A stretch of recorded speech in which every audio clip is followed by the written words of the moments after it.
Hello, everyone. This is AJ from Snw Podcast, and today my guest is Ashley Stevie, COO and co-owner of Kajiu Pro Wrestling.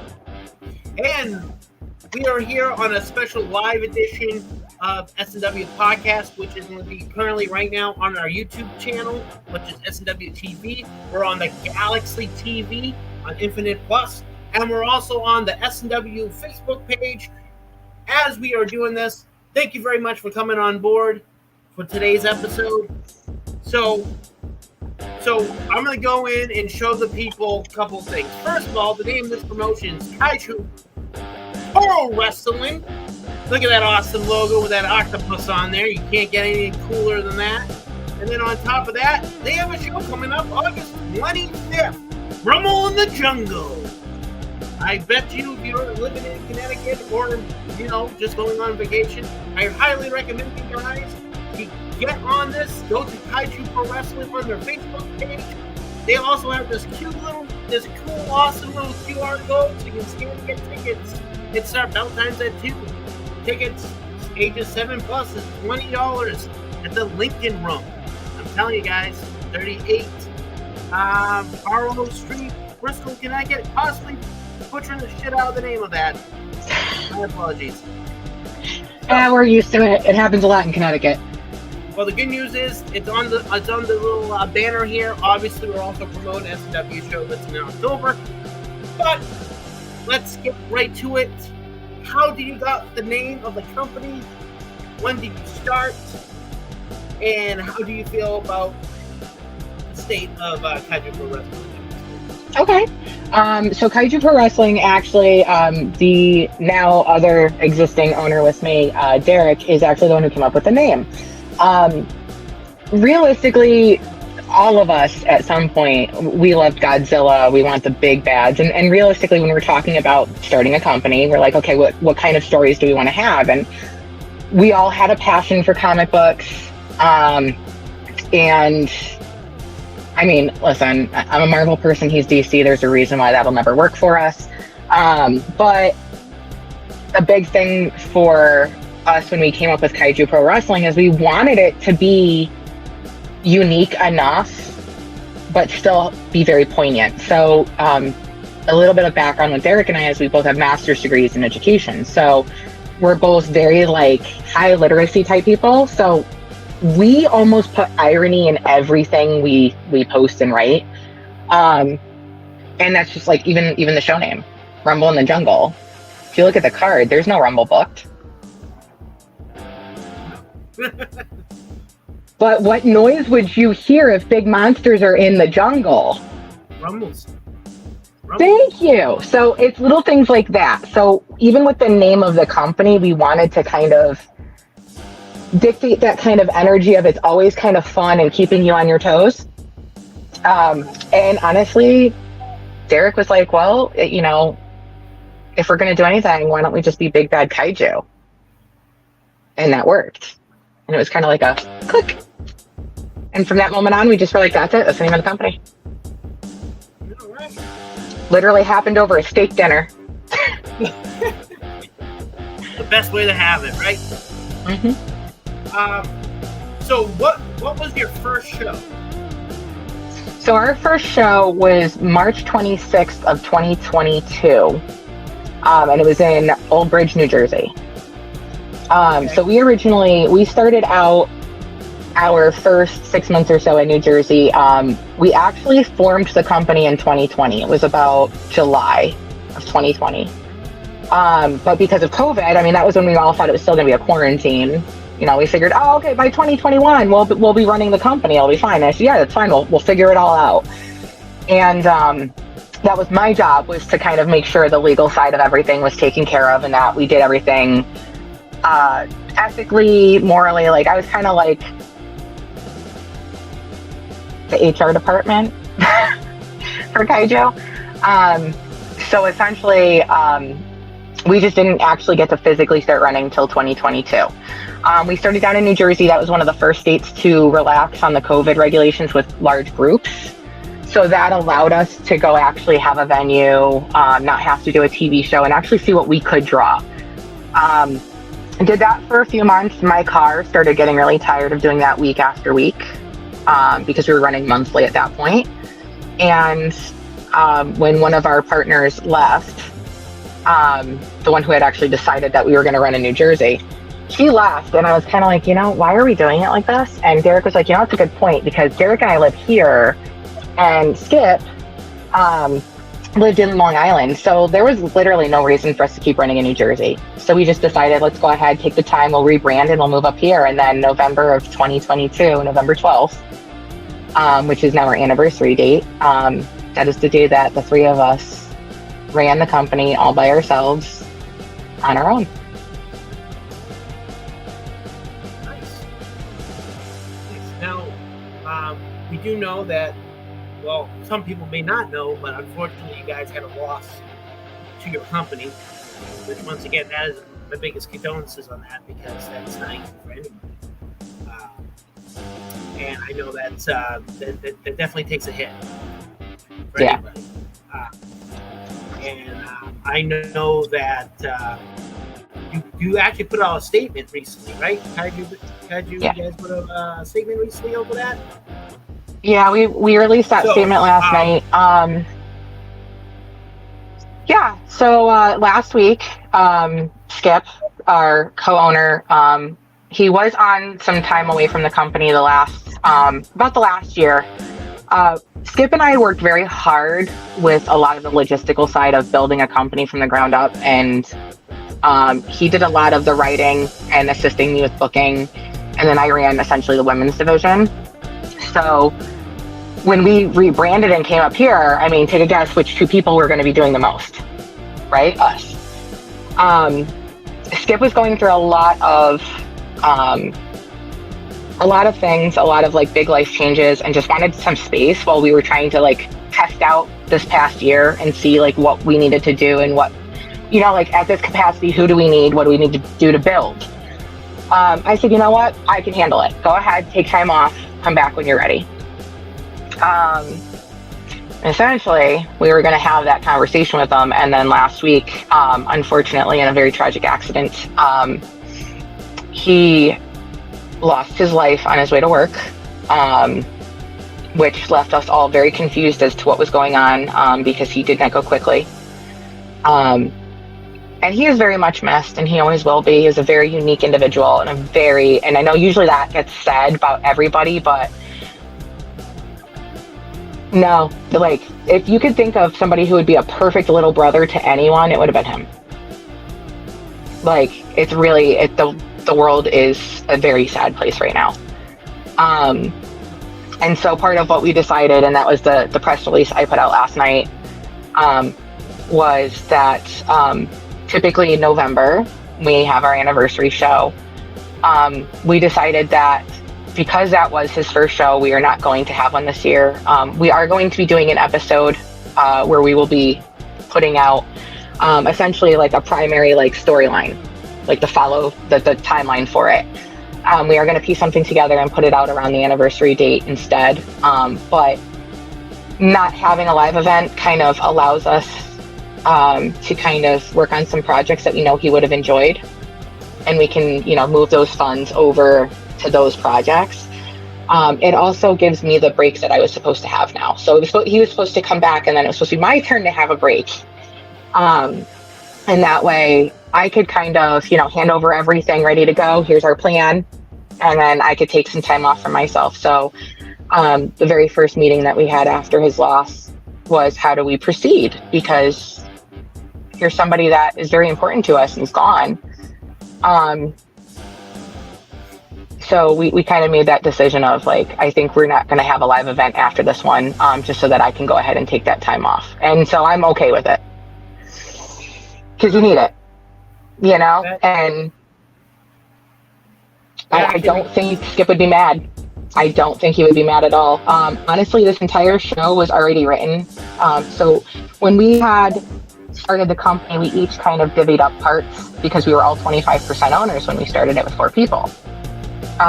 We oversaw production and show logistics. Derek was in charge of the heavyweight division. I was in charge of women's, and Skip was in charge of the tag division. And at times, Derek and Skip would work together for tag because they both had heavy tag experience. So this entire show is the tag showcase. So it really is like, this was supposed to be my little like bait to go come back. Look what I did. You know, we need you. The next year, the 2025 year is very tag heavy for us next year. We are building up an entire division and launching the trios division. So I have a lot. Yeah. I have a lot going on for next year that needs a lot more time to plan too. And I would like to get all the show dates out, booked, ready to go, get the sites ready, get everything lined up. And with a couple extra months, I think I can do that. Because with 4 months, I can pull off quite a bit. Now that it's going to be like a 6-month break, I'll have some time off for myself, and then I'll still have 6 months to go ahead and dive in and get everything situated.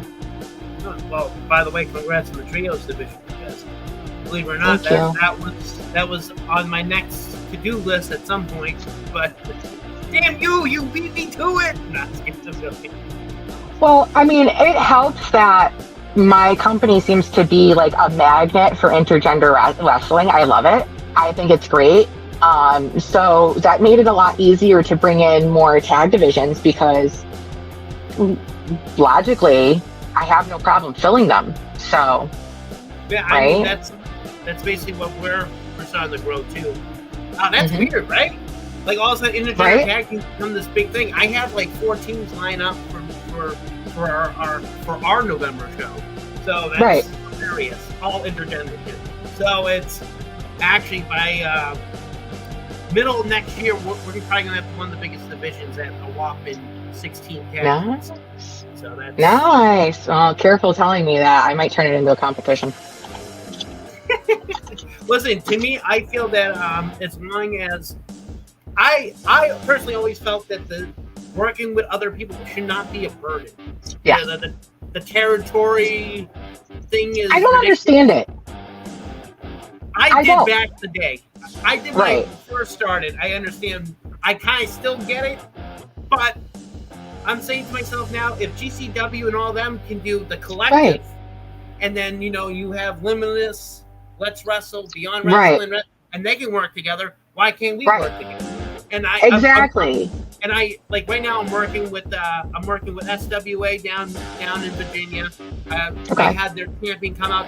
I'm working with AIWF, which is funny. I'm not an affiliate of theirs. I have no what's that word? I have no desire to be affiliate with AIWF. However, I don't mind working with them. Matt, who runs it, who's the president, is a really great guy, and I feel that it's a good working network. I mean, SNW we just want our own affiliates. Actually, we have affiliates in Florida, Tennessee, North Carolina, and Montreal starting this year.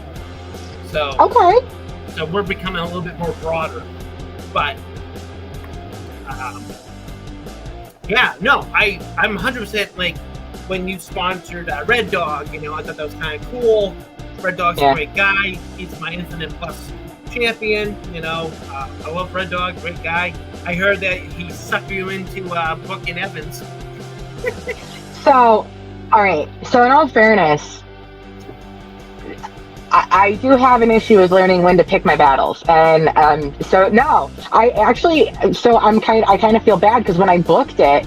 They were all fun and loving each other, and now they got matches against each other, and I'm like, uh-oh. So we'll see what happens at my show. I mean, they got co-main event, so I hope Red Dog makes it out to the ring. I mean, he's got Mike Skyros to fight. I've been dying to give that to him. So are you so how many championships do we have right now? I know your future plans involve 3. 3. Okay. Yes. So what are your 3? Okay, so I'm glad you're asking this question because I feel like this gets very confusing for people because I do participate in the outside the box mentality with a lot of things. So we do not have a women's. Yeah, go ahead. We don't have a women's division. We don't have a women's division. Okay, we really don't. Like Tiffany Avatar is technically our Universal Champion, because the Phoenix division is supposed to be it's our ultimate title, essentially, because it's the queen of everything. She's essentially the head kaiju. And that's because anybody can come take that from her. So she has to work twice as hard to maintain it. She's already fought Stan Styles for it. She's got Nair. And you've met Nair. And honestly, with how much that girl is working, I think the match is going to be even better now than it would have been a couple months ago, just because Nair's been working so hard. Oh, yeah. So I'm actually kind of happy that things like that happen. Like I had that happen with the Danny Adam and Corvus match too. That was scheduled for November of last year, but Danny couldn't make it, which was fine. I don't penalize people when they can't take the booking. So I said, okay, well, we'll figure out when we can run it. And then when I ran it, it was a better crowd. They loved it. It was a better place on the show card. It was just great. And it gave me somewhere to start when I built the show. So that's what we have as far as storyline goes. It's all very dedicated out, but it's flexible. We have Tiffany as the Universal Champion. Everybody can fight her, regardless of their division. Corey Jackson, one half of Black and Yellow, is our heavyweight champion. And I actually have a really cute story about Corey that I'll share with you in a moment. And then we have the traditional tag team titles. They were the first championships that we ever had. They debuted at our first show, which was ironically a Royal tournament. Those are held by Social Influence, which is Ken Powers and TK Conseco. So yeah, they're excited for their first defense, and I'm excited to see what they do because I got them Live Danger. So I got them people they've watched wrestle. Like they've been in a locker room with these two. It's not going to be comfortable, and I want it uncomfortable. I want them to work to keep them. So, do you guys live stream your stuff or tape and podcast? Nope. So we actually, for right now, we have the archive is out on YouTube. We have not put out Mother of All Shows yet. I haven't really figured out where I want to go with that. When I try to talk to other feds about like what they do, everybody clamors up, and I'm like, why? I just asking advice. Well, But yeah, I'm down to hear ideas because we do want to make sure the footage is out there, but we also know, I mean, come on, let's face it, part of the live show is getting a crowd. And for a long time, I considered not even having the YouTube up and just taking it all down, because what's the incentive to coming to the live event if they were just going to wait a week and watch it online for free? Well, see, what we do is we use StreamYard, which is what we're on right now. So you're going to laugh at this one. If you have an iPhone, there's a StreamYard app on your iPhone, and you can stream live directly through your laptop, through your phone live, and edit on real time. Best part, 3-second delay. Okay. Yeah, but that would be good for me to let my video team know, because they get so stressed out, and I love them. They've been with us since day one. Jeremy and Alyssa, I don't blame them. They get so stressed out because if anything ever happened, it's a live event. What are we going to do? Do it again? You know, go back and take another take? So, yeah, that's something to consider, is just doing the live streaming, too. If you ever want to, our next show is October 4th.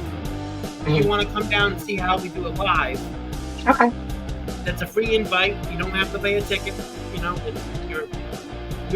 we actually. No, I understand that. We con tickets. We have 10 con tickets on the side normally. So it would be probably beneficial for you to see how we do it. And okay. Because the last couple of months we've been adding more people to our team. Right. You know, plus it helps that I'm trying to do the same. Right. I'm trying to do the same thing. I want to add people in so that I can start taking things off my plate and being able to make it grow.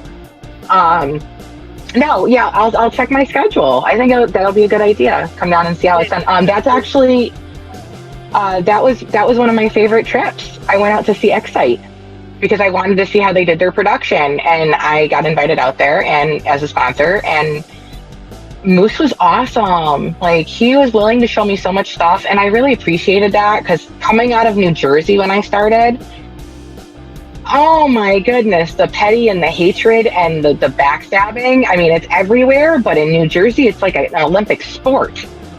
No. You really want to hear what's worse? Go to Portland, Oregon. I believe it. I'll tell you a story. This is story time with AJ. These weirdos that think everything's a territory thing. So there's a guy in Oregon that everyone calls the Portland Vince McMahon. This guy was so petty he would call town officials to shut down other people's wrestling shows. Oh yeah, that happens down in Jersey too. Also, he would go to these events, hand out flyers of his show, talk to the business owner, and get the show canceled midway through. The guy was notorious for it. So it's ridiculous. Yeah, there are some people that are really bad. As you know, part of our reasoning for moving up to Connecticut was actually because we were sharing a venue with somebody else. We were going to be switching to a new venue that I had found by myself. And a member of our actual roster did not think about this clearly, walks into the new venue, goes up to the person and cancels my date, thinking she wasn't going to text me to confirm this. Really? I did not always deal with smart people. And yeah, so after that, I was like, I'm not going to play this game. I was like, that's pathetic. I was like, done, and guess what? I'm not driving down here anymore. Definitely don't blame you. So. All right, so do you book within New England? Like, a lot of your talents within New England? Are they out in New York? Or are they, like, where are they normally, like, what's your, I guess the word is core roster located? Well, that's the tricky part, because I don't think I do it like anybody else. Tiffany lives in Albany, and she wrestles everywhere, but predominantly a lot in New Jersey with Titan. I have Corey, who wrestles all over Massachusetts, upstate New York. He's starting to branch out into New Jersey and down in PA. I have Don Freeze, who is literally everywhere right now. And he's picking up steam down here, and I love it, which, by the way, this is the Kajiu official drink because of Don Freeze. Canada Dry has to be the good stuff in the locker room. I may or may not give him a case of blackberry ginger ale on occasions. Yeah, it's good stuff. It's good stuff. He can't find it, so if I can find it, I give it. But Corey's wrestling all over. Don Freeze is wrestling all over. Pete Corvus wrestles mostly in New Jersey, but he lives in New York. I have my Terror Twins, Social Influence. They live here. They live here in Connecticut. They wrestle a lot in New Jersey, Connecticut, Massachusetts. Ken Powers wrestles for Fight Life out in Rhode Island. RWA, like they wrestle all over. So realistically, like, I don't run a territory at all. I run a talent network. So basically, if somebody's regularly on my roster, wherever they're working is getting added into my area. All right, that's actually a good way to do about it. Yeah. I mean, I just don't like booking the same people at every other promotion within 5 miles from me. You know, that's what I try not to do. You know? Yeah, I have boundaries. So I'm in the stage now where I'm kind of paying attention to the local talent and seeing who is working everywhere versus who is working here and there. And I'm trying to mix them in appropriately with the traveling people, because the thing is, I do want to bring in new blood. Like, I do want to have new people.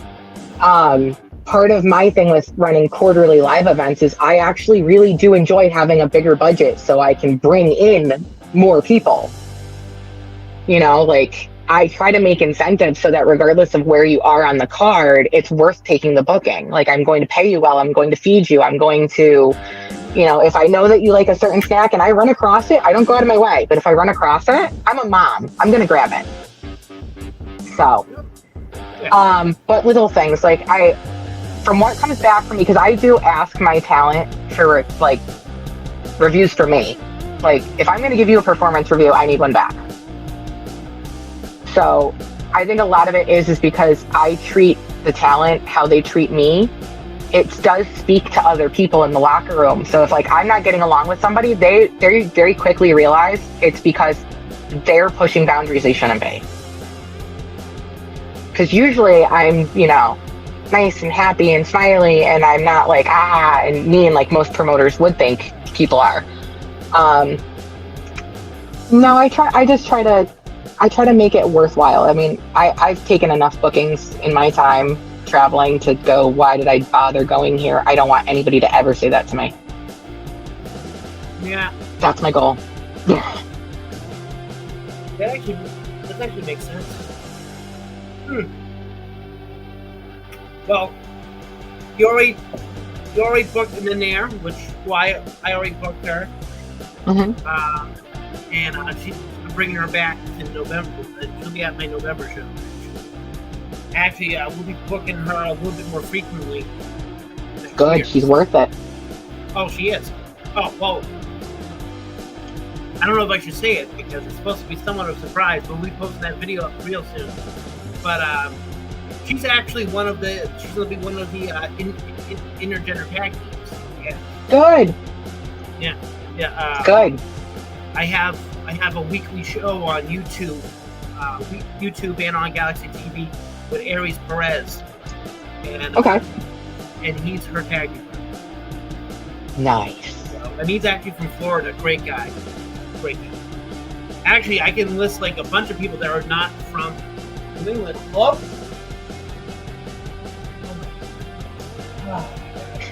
Horrible timing. Hold on.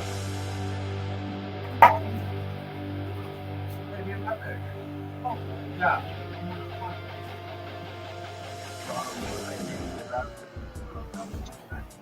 Alright, so yeah. Hold on. This is horrible timing. Sorry, my oldest son just came by. That's all right. Listen, my kid's not here, or I would have gotten at least 4. Can you wait a minute? Like, by now. Oh, so no. It's he's supposed to be with his mom, but he's here with his grandfather on his mom's side. So I didn't even know they didn't text me. No, they didn't text me. Of course they didn't. Sorry about that. That's okay. Where was I?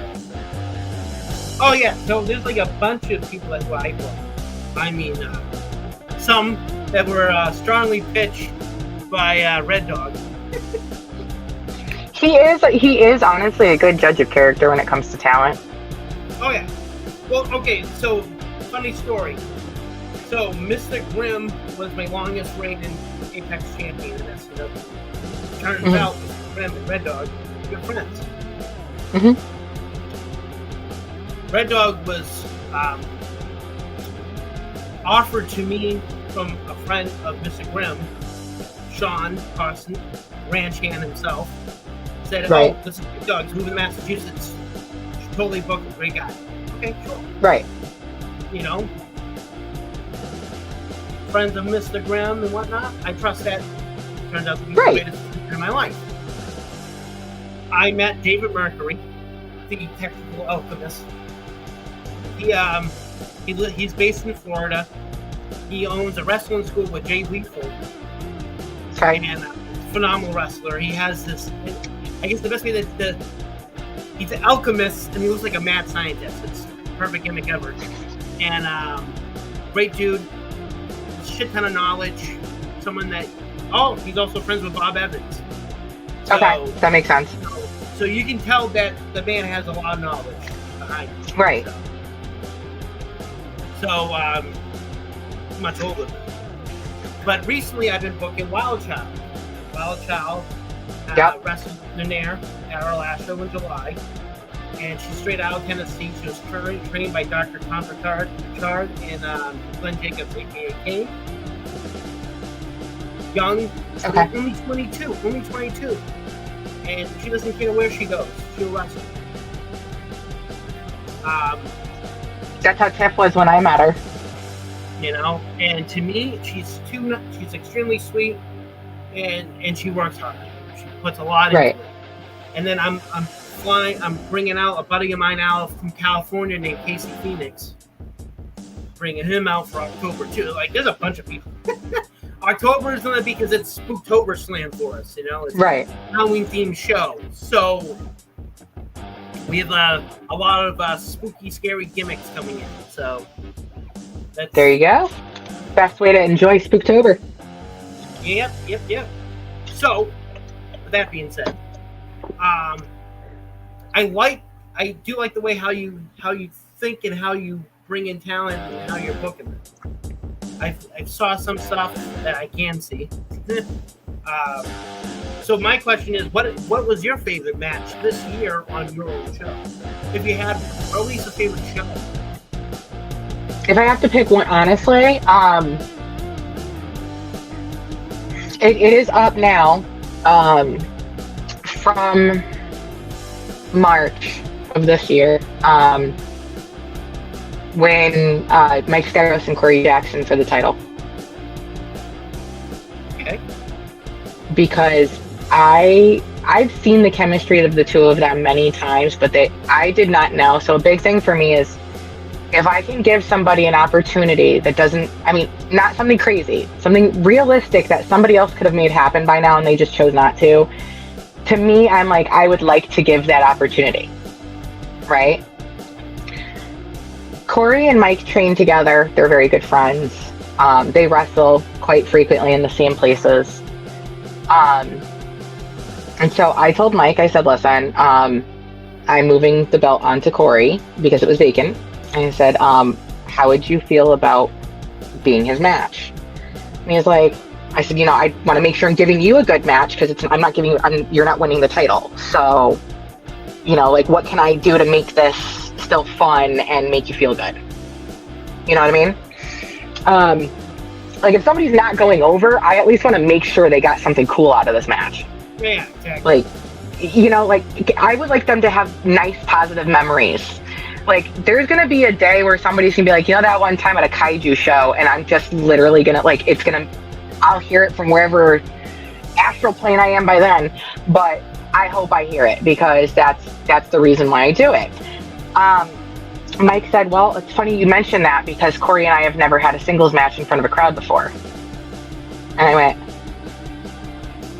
done, booked. Let's do it. Nice. And I let them plan their match. I asked I gave them a finish and I said, give me what you got. And it is the most beautiful match. And you can tell that they both genuinely, even though they knew the ending, they genuinely gave it 110% to make sure. Like, he made sure Corey got over, and Corey made sure he earned it. So that, to me, that's what I bring in for talent. It's not about who's going to get the belt next. It's that if I'm putting you against my champion, it's because I truly feel like you are up to that caliber to take that belt off of them. The other thing, too, is that my locker room and my roster are very, very, very well aware that I may tell you the script goes one way, but my title defenses are real. If it doesn't go as planned, I uphold it. So that is a very dangerous game because I'm willing to trust my championships to be defended on other shows. So that can be kind of scary. But yeah, no, I trust them. They're my champions for a reason. They're not. I don't tell them you're going to have the belt for 2 years. As far as they know, the next show they could be losing it. I don't know. They trust me, and I trust them. How often do you switch belts? I'm just curious. Like, how? Like, so what is far, the most difference changes in like a single year? Tiffany. Really? Yep. It would be Tiffany because Tiffany has retained that belt every single show since she's gotten it. So in November, she will be for 1 year. She will have been our solid champion. Corey moved over and took his spot when we had a vacancy. He was the next in line. It was actually meant for him. He wasn't available when we were crowning the belt. So, and I didn't want to tell him because, you know what I mean? Like, I didn't want to put pressure on him to take the booking if he wasn't ready. And then once I brought it up to him, he was like, wait, really? And I was like, oh, well, yeah, I'm like, I kind of wanted this belt on you before, but you weren't available and I didn't want to make you feel bad. So we were giving the other person a shot and it didn't work out. And so once it went vacant, I went, it's a no-brainer. It goes to who it should have gone to. So Corey is unfortunately one show behind Tiff. So Corey has earned his belt and defended it once. He will not be defending this show only because Tiffany and Nair's match, originally we were not going to have a singles match at all on this show. It was going to be all tag, except for Tiffany's a Universal Champion. So of course, what do you think she immediately said? Oh, I'm just going to have 2 matches on the show. I'm defending my title. She's owed a fight. Okay. What am I going to do, argue? She's a champion. So. That's quite understandable. Oh no, my champion wants to defend her belt. No, please don't do it. With a very talented woman who wants to wrestle that I would like to pay to wrestle. Oh no. So yeah, so they're the only singles match on the entire card. I actually had a friend of mine telling me that I don't have to have all my champions defend their belts every show. And my comment was, well, I mean, I totally agree, but I'm kind of stuck sometimes, you know? Right. You know, but well, next year we're going to have a lot more belts. Not intentionally, but it's just the nature of the beast. We're looking at having a whopping 6 titles. It's a lot for us. Well, I mean, listen, I'll be happy. I'll tell you this. I'll put out a challenge to my entire roster right now. We can get, if next year when we come back in April of 2025 for our live shows, if my tag and trios divisions can really help me build up, really get me a good, and I mean a good hyped crowd. If they can really do that for me, by November of next year, I'll have brand new belts for both divisions. Nice. And I'll let them, and November of next year, November of 2025, instead of an anniversary, it'll be a crowning. Again, we'll make this when new belts debut. We'll build it up and we'll launch it on the anniversary. I'm fine with that. But they're gonna have to show me it's gonna be worth it because the belts that we already have, like, I don't know if people really look at these things when they're at my shows, but they really should. Like, Tiffany's belt is a solid 20 pounds. It's solid metal. It's solid metal. We did tri-coated belts. I didn't play. I wanted solid sheets of metal.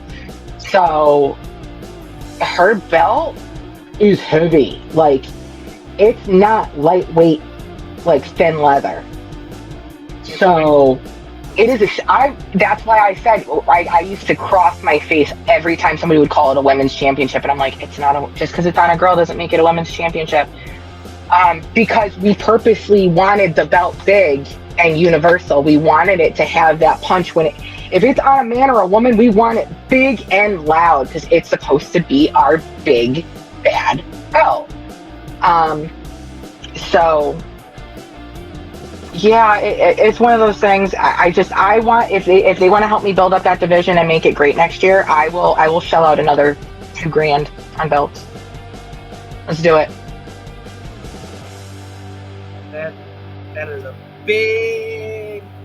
It's a big promise, and I can already feel the text message coming from Derek soon, going, "Why would you say that?" Because you know what?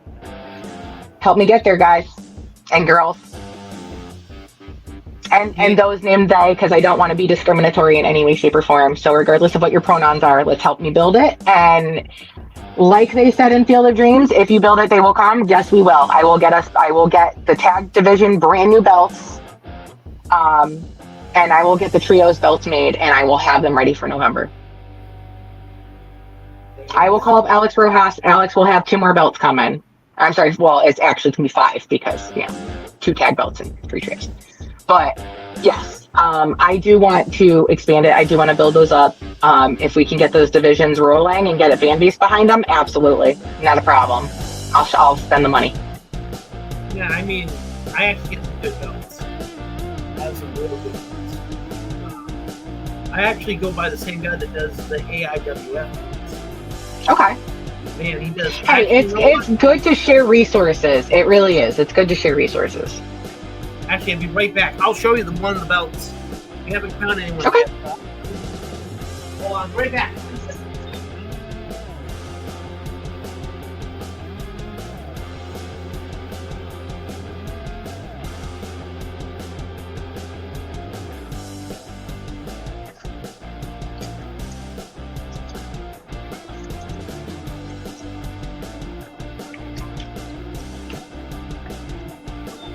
Belt down in my living room. It should be upstairs in my room.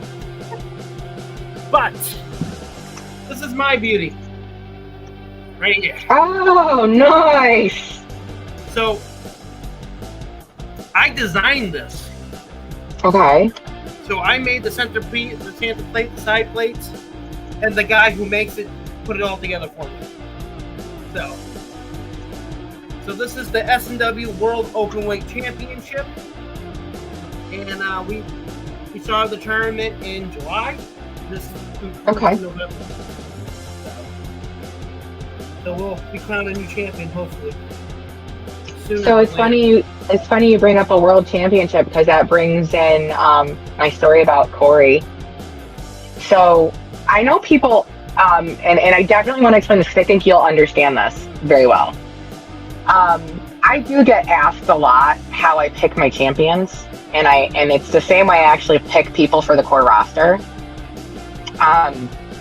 It's not solely about talent; it is also about who they are as person.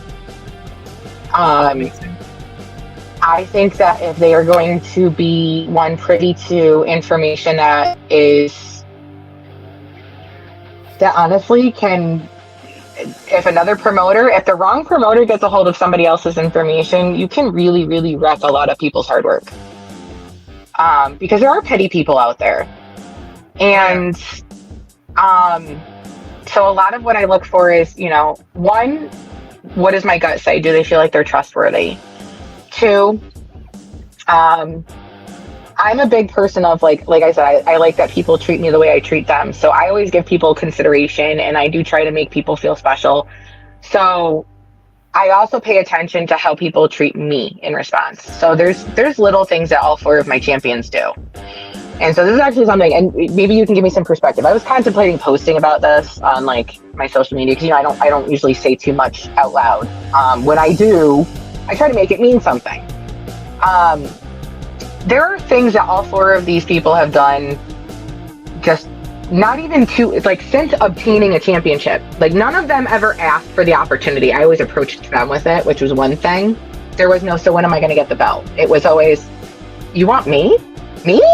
And there was that level of like, how do you not know you deserve this? So that part always makes me feel good because it means that they do value themselves. They just haven't had the right place to grow. So when that tells me I'm going to give them a healthy environment to feel listened to and nurtured and grow professionally and have somebody not tell them that they're doing things wrong and not sit there and say, no, you can't work here or you can't work there. Listen, I run quarterly. Work where you got to work. Just be smart about it. Don't overbook yourself and don't let anybody take advantage of you, period. I say that to everybody. But they have all each done something very special. And Corey, when I showed Corey, because all the belts also have names. We haven't really named the tag belts. I don't think they're ever going to have them. Probably when we get the new ones, we'll name them. But Beth, because get it, the Phoenix division. Beth is held by Tiffany, and Lulu, who is our mascot, our Kasu Lucha. Get it? We like to play on words. So Lulu is on Corey's belt, the heavyweight belt. And in interviews, our previous champion kept calling it a world heavyweight title. And for me, I don't mind when other people do it, but for me, it's not a world title. It hasn't gone anywhere yet. So for me, I kind of do that like mark, like glare. You know what I'm talking about. So the reason why it says world on this is actually a good reason behind it. So was it last year or was it Yeah, it was last year we finally did a show in Montreal. Yep. Back in. Apex belt was defended on that show. Okay. And whoever wins, the person that's slated to, whoever wins this belt is going to be traveling. It's not going to be just the right. US or American. You know, that's right. the whole point of this belt. And that's our stipulation there. Whoever we put the belt on has to have someone who's actively traveling. It can't just exactly. be that just, you know, wrestles down the street. You know, like right. And so that's a big factor, and also why I picked who I did, because they're all willing to go out. They want to actually do this full time. They want to focus on it. So I'm all for it. Corey did this amazing thing. I had made an off-color joke where I was like, you know, I see you got your booking in Montreal. Enjoy the trip. He's like, I'm so excited. I'm going to go wrestle over there. And I was like, oh, you know, if you want to talk Lulu in the car with you, I'd make her legit. That'd be great. And so he crosses the border. He takes a break and he sends me a picture. And it's Lulu in Canada. He took the belt across the U.S. border for me so that now I won't wince when people call it a world title because it's at least traveled. Yeah, so.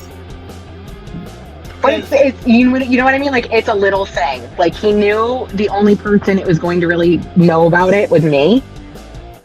So it was nice that he was like, it would make her feel so nice if I did this, so he did. And it's things like TK just went and met the Garcia twins. And he was like, hey, I need some more hats. And so I whipped up some hats for him.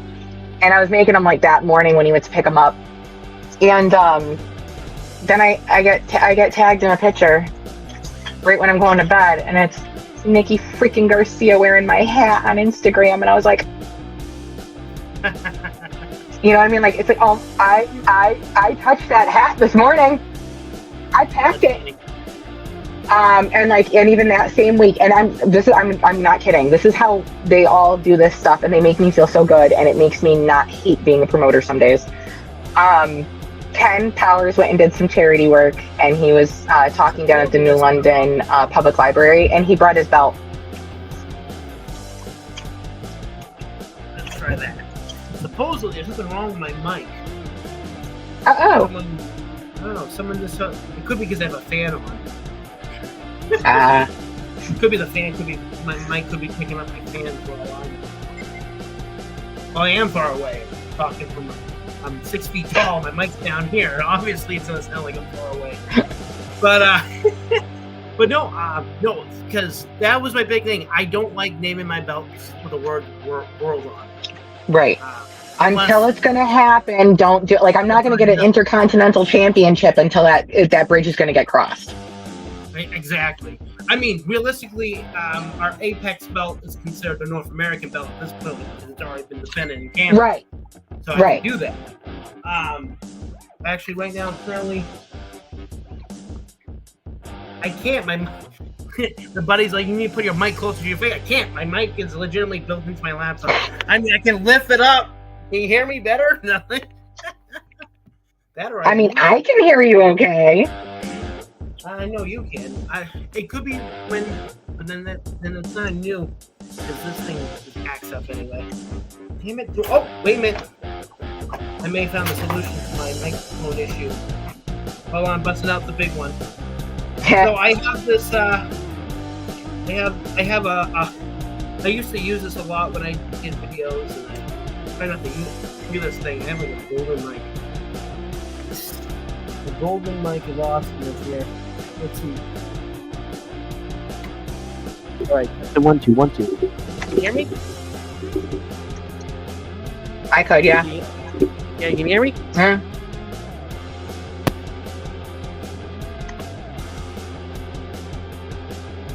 Can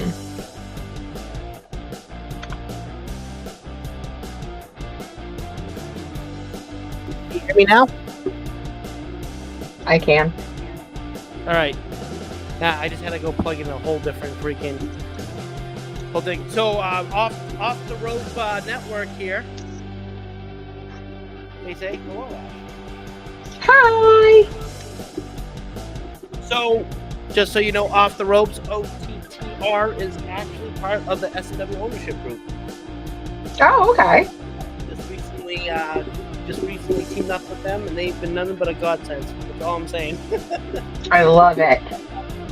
Nothing but a good thing. They help our resources are better. That's how our streaming got so good, because they teamed up with them. So, all right. So go back to what I was saying. But yeah, I always had an issue when like indie promotions are like, "This is my world championship," but your champion only defends it at your show.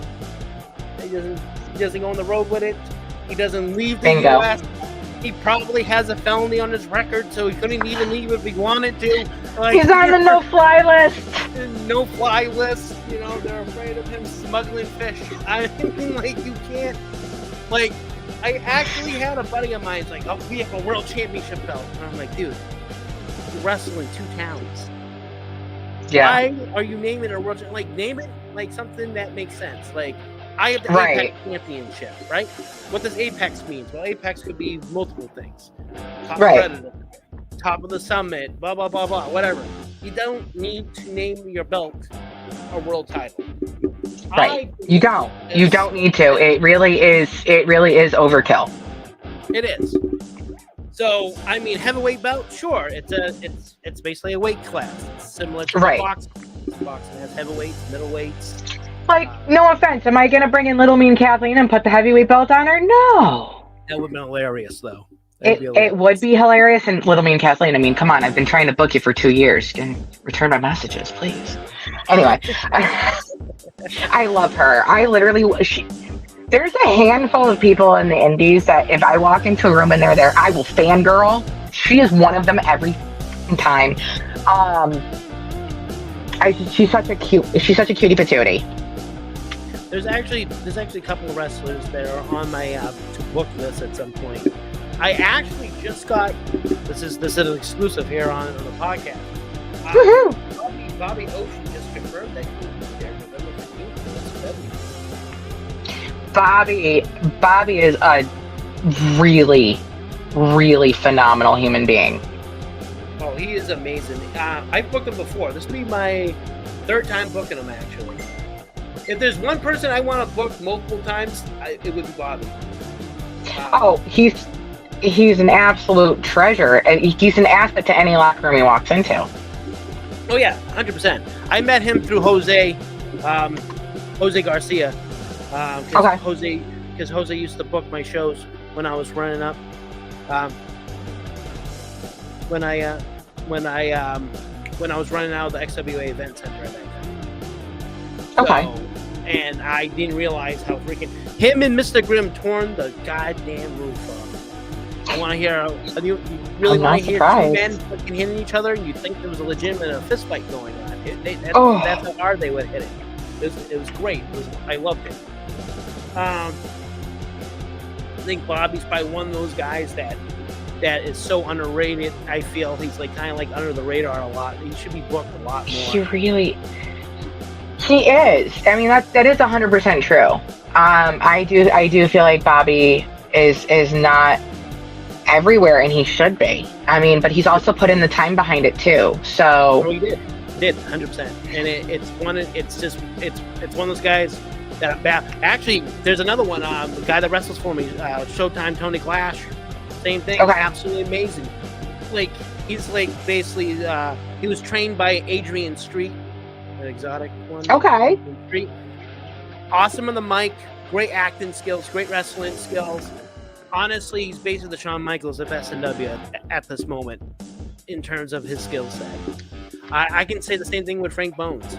There's so many, like there's a list of people that are in the wrestling business that I think no one really that no one actually use or actually should use, you know? I'm trying to think of someone else. I mean, so I do find that to be a thing. I mean, I started out going down to rural Pennsylvania and New Jersey, and I mean, it was literally like, oh, as long as you call me your friend, you're booked. And I'm like, how is that helping you? You know what I mean? Like, we all know people who have worked at some form of a fed where, you know, your buddy is the one who gets booked. But it's never been that way with us. That was one of the foundations when we started the company was whether you're a friend or not, if you're not up to par, you're not booked. Yeah, I can see that. Ultimately, it's a business. Well, okay, so as a business person right now, Mm-hmm. if you're booking a wrestler, somebody says, hey man, you know, we need to book him against, you know, better talent. I book him against a better talent and he still doesn't perform the way he should perform with this better talent, and you're starting to run out of ideas, is it worth you booking the person? They get 2 chances. Very easy.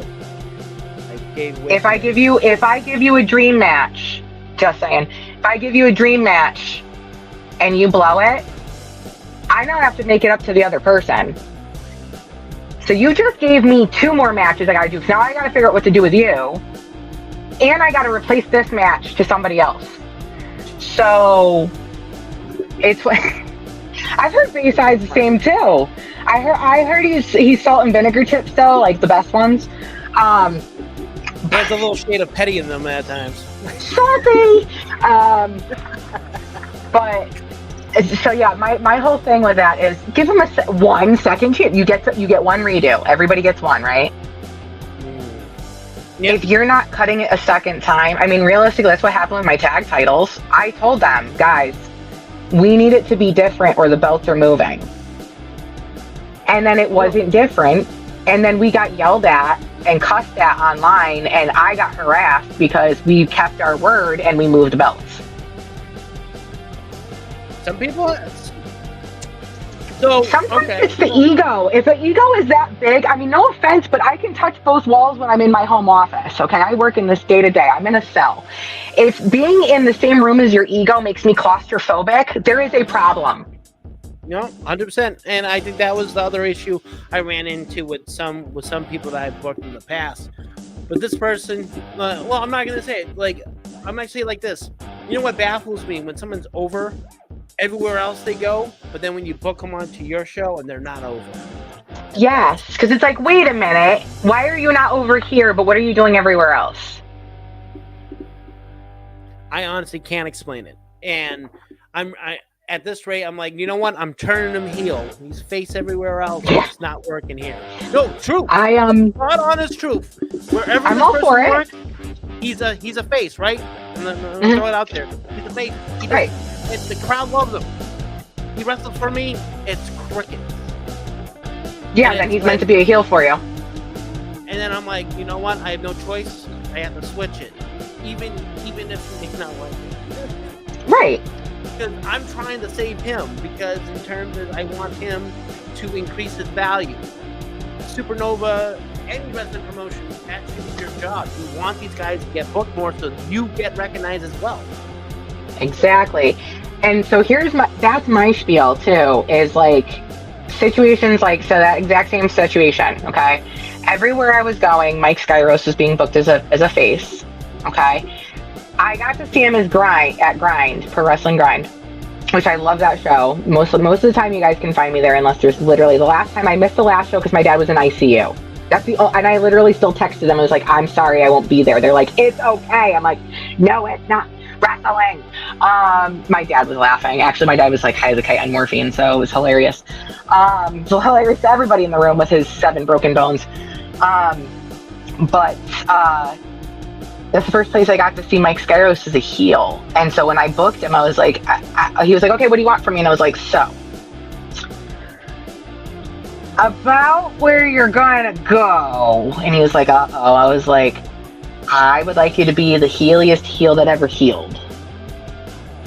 And I feel like I could, you know that smile that the Grinch gets?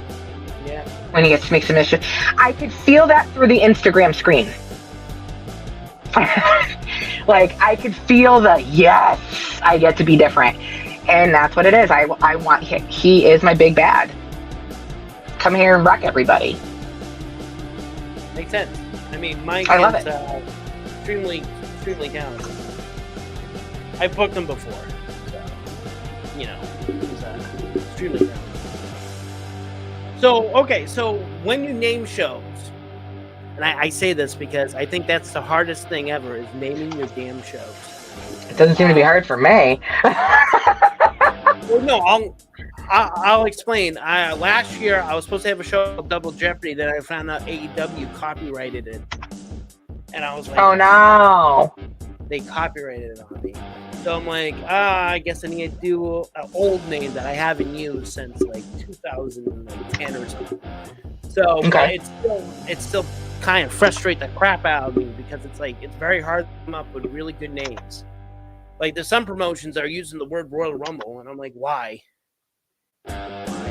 Well, that's why I giggle, because I've gotten so many people since I put out the press release last night that were like, hey, if you need any help in your Rumble, and I'm like, it's not a Rumble. It's the name of the show.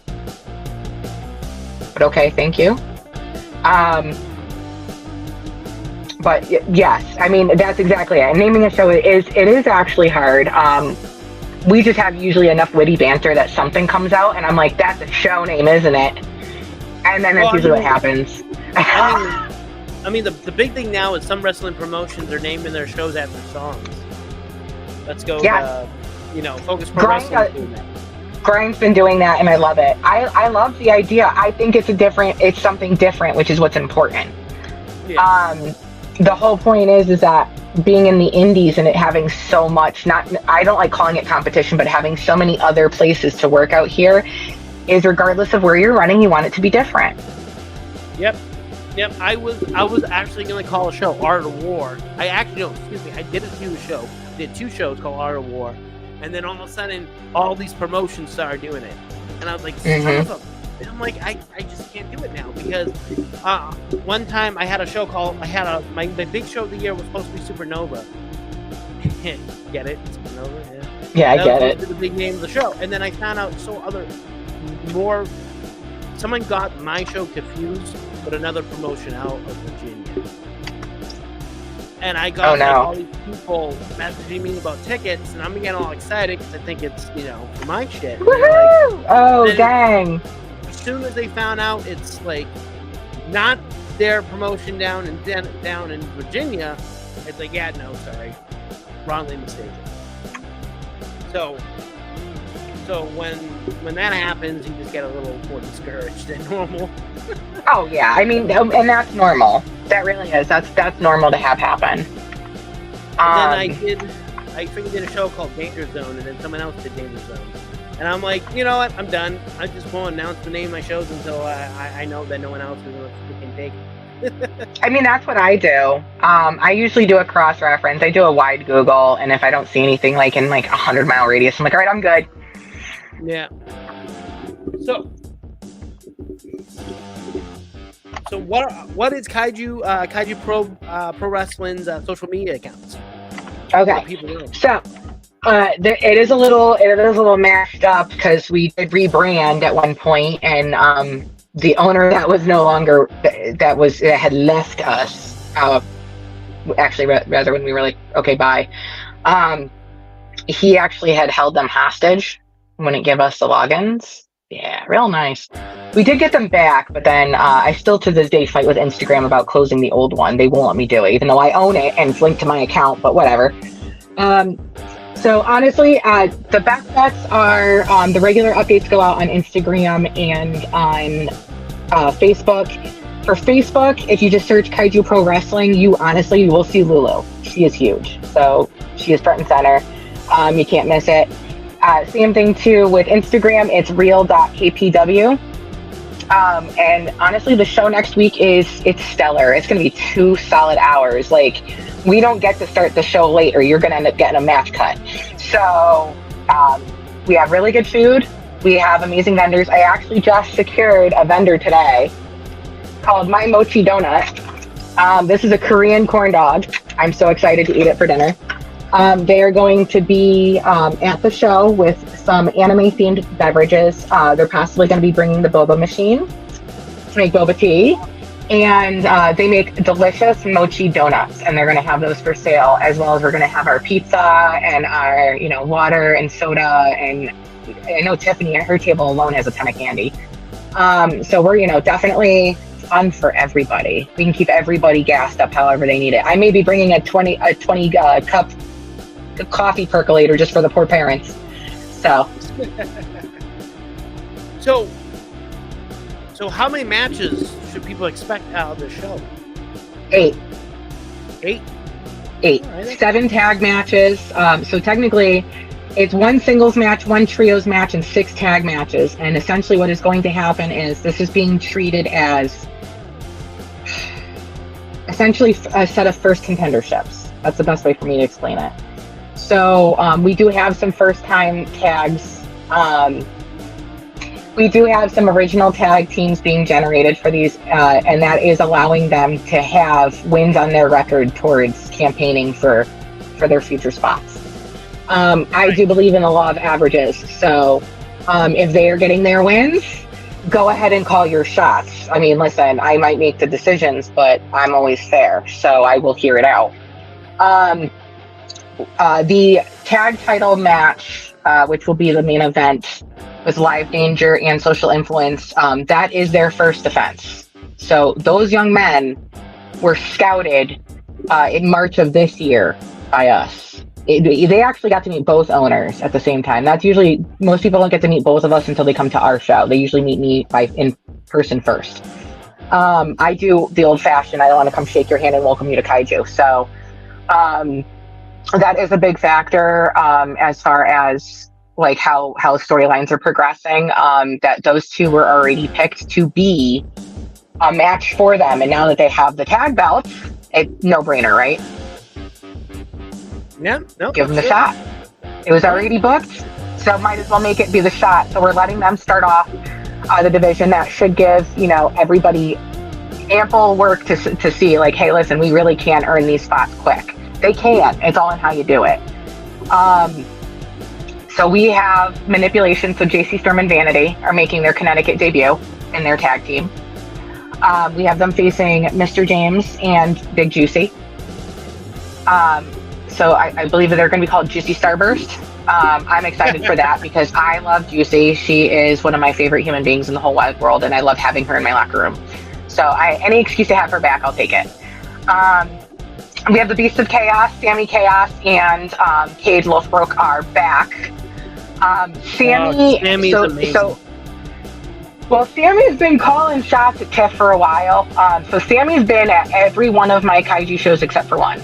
And it was only because she was booked somewhere else that day. So she has been since 2022 on my roster. And she's never gotten a single shot at Tiffany. And I promised her peacefully I would let Tiffany have a tag match because Tiffany wanted a tag match. So I found her a tag partner in Tommy Invincible. And Sweet Invincibility is going to take on Beast of Chaos. And I did. Maybe not in the smartest way. Tell Sammy, go ahead, and if you can knock down Tiff, if you can win, you can get your shot. So I would like to say I don't know why people are trying to kill my champion, but I'm kind of starting to figure it out. Well, I mean, champion.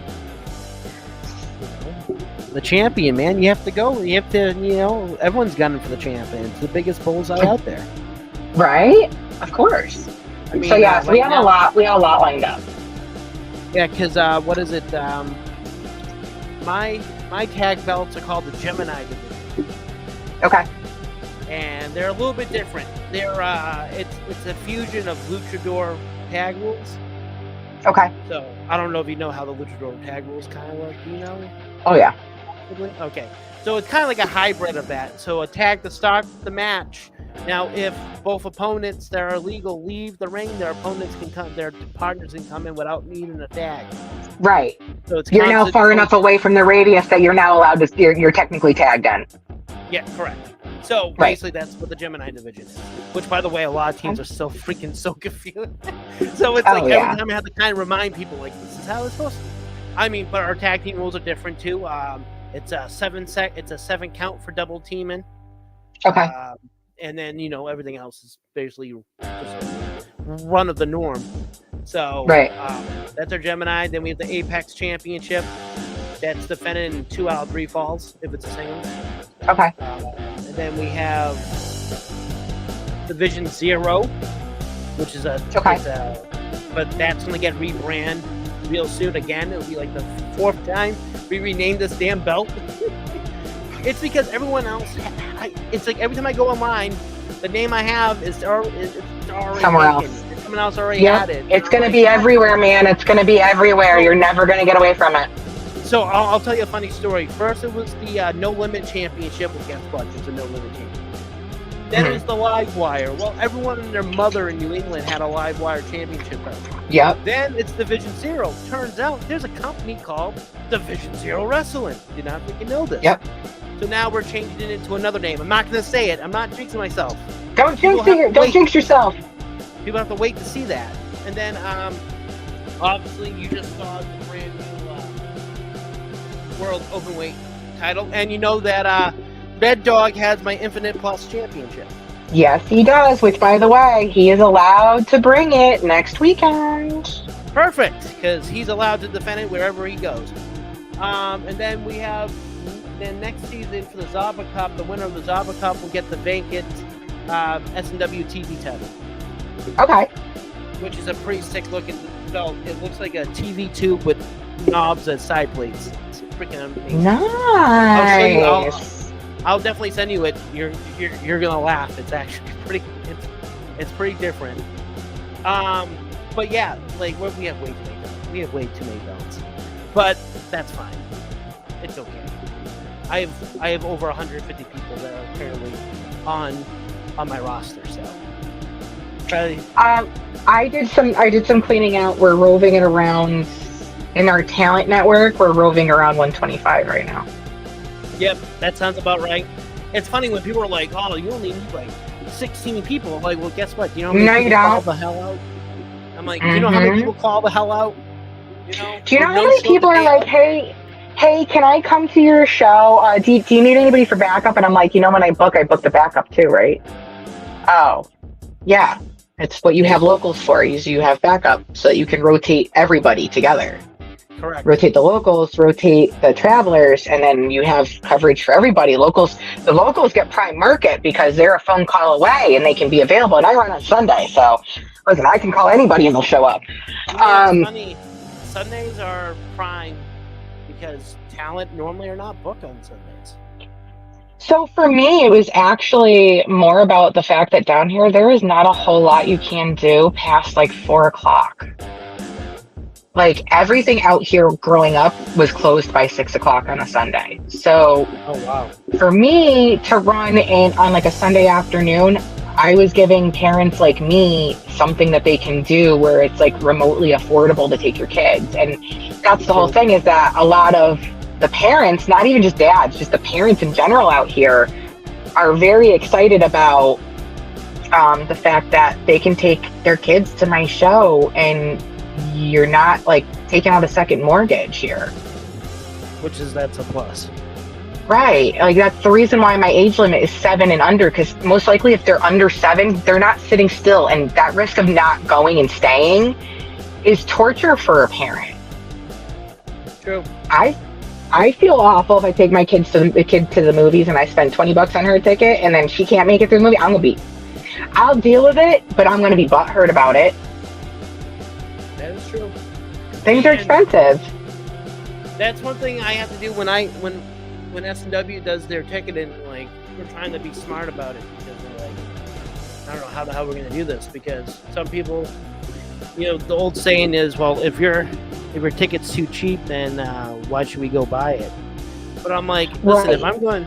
if I'm going to charge you $40 for a wrestling show and you don't even know half the people on the damn card, is it even worth $40? No, it's not. Exactly. And that's why I stick to 20. Do I make a ton of money? No, of course not. I never expected to in this business anyway. But I do things like I balance it out with cheap food. Like the food's good. It's just I don't charge much. I worked out a deal with the pizza place so that if I'm not going to make money, it's okay. At least I'm not losing as much. But I would rather have people come in and spend $20 for a ticket, but then have money in their pocket for merch. Go buy my wrestlers merch. Like that, let's face it, people, this is how they're making their money, is off their t-shirts and their hats. So. Oh yeah. No, and that's another thing. It's merchandise, right? What does Kaiju Pro do? Do you guys have your own merch under the Kaiju banner? I'm just curious. Yeah, take a guess who hand makes it all the week of the show. Who, you? Of course.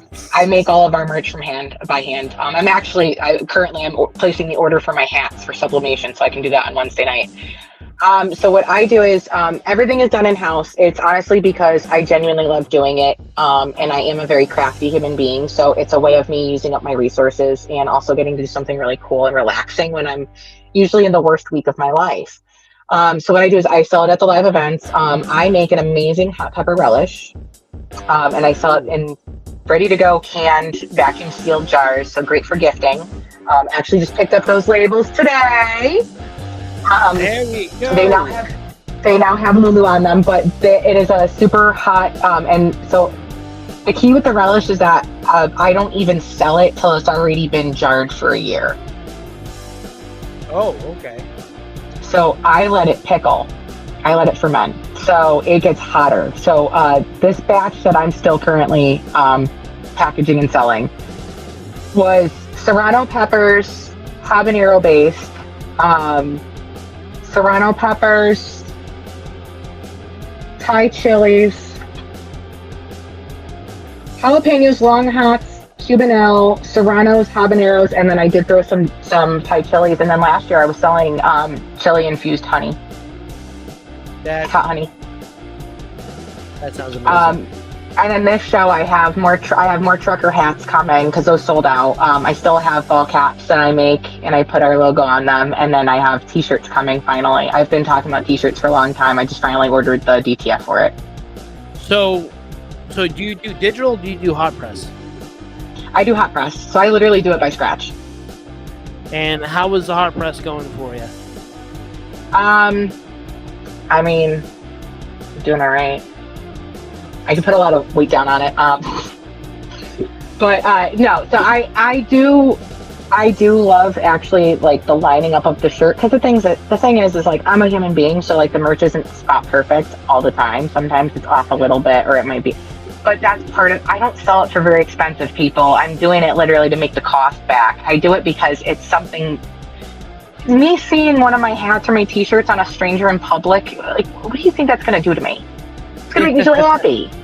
So yeah, exactly. I literally thought that when I first did the hat. I was like, the second I see one of these out in the wild, I'm losing my mind. That definitely sounds like about right. And that's the thing, like I don't buy cheap quality anything. I definitely undercharge for it. Let's put it that way. I definitely, like, a hat is $10 and they're like nice cotton hats. So like I don't charge very much for the merch, but it's really just because I like just seeing people enjoy buying it. So that is awesome here. So we're at the closing segment. Obviously, we have a scrolling banner saying that. Obviously, Woo! After this, I actually do want to talk to you a little bit about business after we're done recording. Live streaming, whatever we want to call this. But this is obviously, my show is not a typical podcast. We normally don't have questions. We just go and shoot off our hip 90% of the time, because why not? People want real life conversations. Not something that's scripted and sound like we are sitting at the teleprompter all day. I may sound like it when I talk, but that's because I've done film all my life. And I'm just it's okay. I work in customer service professionally. Believe me, my bosses can tell you when my voice changes octaves, they know that the customer's annoying me. Oh, geez, hate that. The more I start sounding like a Barbie doll, the worse my mood is. All right. Well, because this is the closing segment, we normally let our guests tell us a couple of cool things. You give us our top 3 matches that you like coming out of your promotion. You give us the top 3, and then we do a closeout. We cover up your social media accounts, and then we say goodbye. So, sounds good. You're on the clock. The top 3. All right, so my top 3. Now, you want me to go from the show because I just wrote this one? I guess I'm okay with that. All right, so if I have to go for this year, I'm going to go solely from this year. So from like November of last year to this year. I'm going to say Tiffany and Big Juicy. that was a big deal, mostly because I had Delmi Exo sitting in my crowd watching that match, and that was like a true ungodly moment for me as a promoter. Having somebody that I literally look up to in my house was just awesome, and she was there to come watch the women, and it was great. And my second would be Corey and Mike Skyros for the championship, because just like I said before, that the heart that they put into that match, like you could feel it. That match actually meant something to both of them, and that's literally what I'm trying to go for. That's the standard I'm setting. My last match is actually one of the ones I am most looking forward to, and that is going to be Black and Yellow, which is Corey Jackson and Ting Shi debuting against in the tag division against Art of War. Art of War was the last opponent that faced Skip Ballard, who is our co-owner that passed away last week. And so writing that particular match has been really hard, but I'm so proud of the people that I booked for this show, because they are all so amazing and willing to work really hard, and they just want to put on the best show possible next week. And I know they will, because we never disappoint our crowd. So I'm very happy about that. So other than that, we're going to have a nice little live performance hiatus, but we'll have lots of content coming out, including the last show, Mother's Day show, and this show will be coming out most likely on YouTube. All right, with that being said, Ash, so your social media accounts. I almost said social security. So on any social media platform you can find us, we are on X as Real KPW. Same with TikTok. We are Kaiju Pro Wrestling on TikTok. Instagram, it's real.kpw. And on Facebook, you can either just Facebook search Kaiju Pro Wrestling and you'll see Connecticut come right up. Or you can actually type it in. It's Kazu Lucha, which is our name of our mascot. Follow us on YouTube for Kaiju Pro Wrestling. Again, you can't miss us. The icon is always the same. And honestly, we love what we do. And so far, when people find us, they keep coming back. So hopefully you will too. Well, thank you very much, Ash. Well, this is AJ from SNW, the podcast, Supernova Wrestling, the podcast. This is Ash from Kaiju Pro Wrestling, based right in the Bristol, Connecticut area. If you're there for Sunday, August 25th, 2024, make sure you're there. Bell time's at 2. Ages 7 and up, $20. You do not want to miss it. I'm telling you, you better be there. All right. Well, thank you very much, and you have a great one. Everyone else, I'm gonna give you guys a video, and then we're gonna end it out.